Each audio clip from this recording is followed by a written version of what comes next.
નમસ્કાર મિત્રો, સૂર સ્ટુડિયો ચેનલમાં તમારું હાર્દિક સ્વાગત છે. મિત્રો, આપણી આયુર્વેદ પરંપરામાં ખાસ કરીને ઘણી બધી વાત કહેવામાં આવી છે. જે વાત આજે હું કહેવા જઈ રહ્યો છું. વાયુ દોષ એક દોષ અને કફ દોષ ત્રણેય દોષોને શરીરના સ્વાસ્થ્યનો આધાર માનવામાં આવે છે. આ આપણે ત્રિદોષ જ્યારે અસંતુલિત થાય છે ત્યારે જ આપણું શરીર પૂરેપૂરું રોગ મુક્ત ગણાય છે અને કદી પણ એકેય રોગ થતા નથી.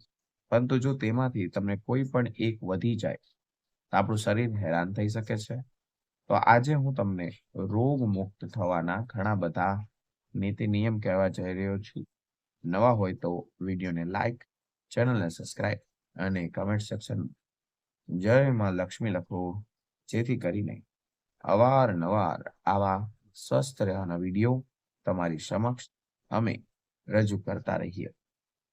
મિત્રો, આજે હું જે તમને વાત કહેવા જઈ રહ્યો છું તે ખાસ કરીને લીંબુ પાણીના પ્રયોગ વિશે છે.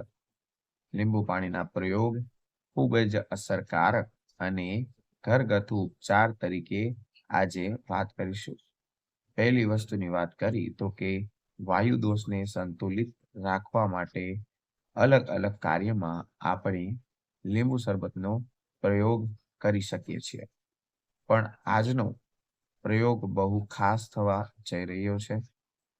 તમારા પેટમાં અપચો હોય, પેટ ભારે લાગતું હોય, ભૂખ ન લાગતી હોય, પેટમાં દુખાવો હોય વગેરે તેમાં સમાવેશ કરવામાં આવે છે. તો મિત્રો, આનું તમે ખાલી પાણી બનાવવાની રીત સમજી જશો તો તમને કદી પણ વાયુ નહીં થાય. હા મિત્રો, બનાવવાની રીત એકદમ સરળ છે. તમારી એક ગ્લાસ પાણીમાં અડધો થી પોણો લીંબુનો રસ નાખવાનો છે.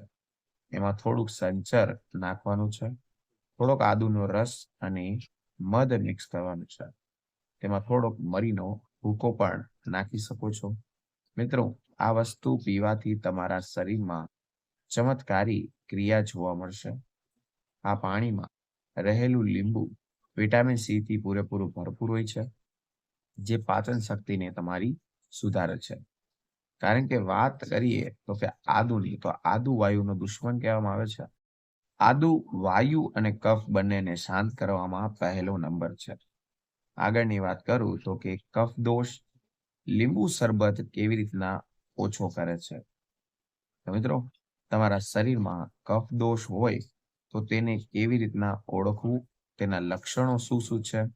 તો મિત્રો, શરીરમાં સુસ્તી આવી, નીંદરનું પ્રમાણ ઓછું થવું, માથું ભારે લાગવું, નાક બંધ થઈ જાય, શરદી થાય અથવા ગળું પકડાઈ જાય તો કહેવાય છે કે તમને કફ દોષ છે. તો તમારે શું કરવાનું છે તેની બનાવવાની રીત પણ કહી દઉં. એક ગ્લાસમાં અડધી થી પોણા લીંબુનો રસ નાખવાનો છે. તેની અંદર મધ નાખવાનો છે અને સૂંઠનો પાવડર, પછી મરીનો ભૂકો, પછી સિંધવ મીઠું મિક્સ કરીને પીવાનું છે. હવે જેટલા લોકોને આના સૂંઠ અને મરીના ફાયદા કેવી રીતના મળશે તો ધ્યાનથી સાંભળો. મિત્ર, આ પાણીમાં મધ કફને દૂર કરનારું છે પહેલા, તો બીજું છે સૂંઠ અને બીજું મરી. હવે આ બે વસ્તુ જે છે તે ગરમ હોવાના કારણે કફને તોડવાનું કામ કરે છે. લીંબુ ભૂખ લગાડવા માટે બહુ મદદ કરે છે. હવે જે લોકોને છાતીમાં, પેટમાં બહુ એસિડિટી થતી હોય તેને આપણે કહીએ છીએ કે પિત્ત દોષ, એટલે કે એસિડિટીના તેના લક્ષણ પણ તમને કહી દઉં. પેટમાં બળતરા થવી, છાતીમાં બળતરા થવી, વાળા ઘડીએ ગુસ્સો આવવો, હાથ પગના તળિયા બળવા અથવા વાળ અકાળે સફેદ થવા, સમય પહેલા સફેદ થવા, તો તેને મતલબ છે કે તેના શરીરમાં પિત્ત દોષ છે, એટલે કે એસિડિટીનું પ્રમાણ વધારે છે. તમારા પગમાં અથવા હાથમાં જલ્દી થાકી જવું અથવા તમને હંમેશા ગરમીનો અહેસાસ થવો, તો તે પણ લક્ષણ છે કે તમને પિત્ત દોષ છે. તો મિત્રો, તમારે કેવી રીતના લીંબુ શરબત બનાવવાનો છે તેનું કહી દઉં, શું શું નાખવાનું છે. મિત્રો, હજી સુધી વિડીયો લાઈક ના કર્યો હોય તો વિડીયોને લાઈક, ચેનલને સબસ્ક્રાઇબ અને કમેન્ટ સેક્શનમાં જય માં લક્ષ્મી લખો, તે કરીને અવારનવાર આવા સ્વસ્થ રહેવાના વિડીયો તમારી સમક્ષ રજૂ કરતા રહીએ હંમેશા. હવે આવા જ દોષવાળા વ્યક્તિ હશે તેને એક ગ્લાસમાં અડધી ચમચી દેશી ગુલાબની પાંદડીનું ચૂર્ણ નાખવાનું છે. એના પછી નાખવાની છે સાકરનો ભૂકો. એના પછી ખાસ કરીને ધાણાનો પાવડર નાખવાનો છે અને ખૂબ જ ઓછા પ્રમાણમાં લીંબુનો રસ અંદર નાખવાનો છે, એટલે કે મિક્સ કરવાનો છે. પછી આ બધી વસ્તુઓ હલાવીને પી જવાની છે. આમાં તમને ફાયદો શું મળશે, શું જોવા મળશે? તો કે આ પાણી એટલે કે આ પીણું શરીરમાં જમા થયેલું વિકૃતને બહાર કાઢવામાં પહેલા તો તમારી મદદ કરશે અને એસિડિટીમાં તરત શાંતિ આપશે. એસિડિટીના રોગોમાં તમને શાંતિ આપશે અને એસિડિટી કાઢવાની મદદ કરશે અને ખૂબ જ તમને અંદરથી ફાયદો થશે અને કદી પણ તમારા વાળ સફેદ નહીં થાય અને તમારા દુખાવામાં પણ રાહત થશે. મિત્રો, વાયુ દોષ માટે લીંબુ પાણી. હા મિત્રો, વાયુ દોષના લક્ષણોમાં અપચો, પેટમાં ભારેપણું, ભૂખ ન લાગવી અને પેટમાં દુખાવો થવો વગેરેનો સમાવેશ થાય છે.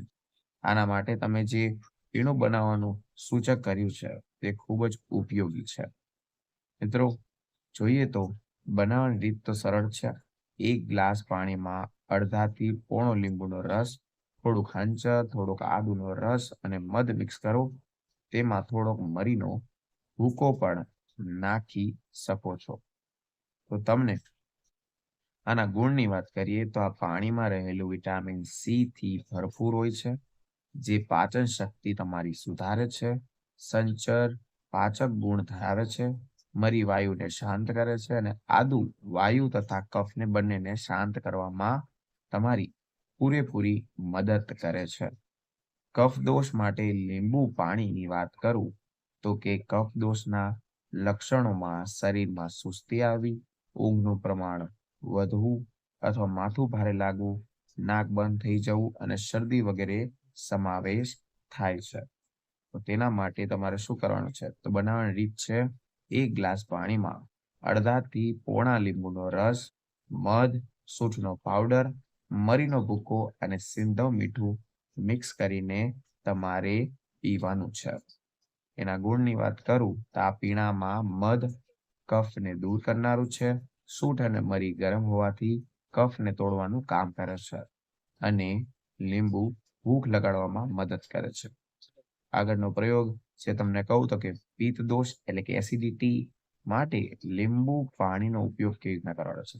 પિત્ત દોષના લક્ષણોમાં પેટ અને છાતીમાં બળતરા, ગુસ્સો આવવો, હાથ પગમાં તળિયે બળવા અને વાળ અકાળે સફેદ થવા વગેરેનો સમાવેશ થાય છે. તો તેના માટેની પણ બનાવવાની રીત એકવાર કહી દઉં.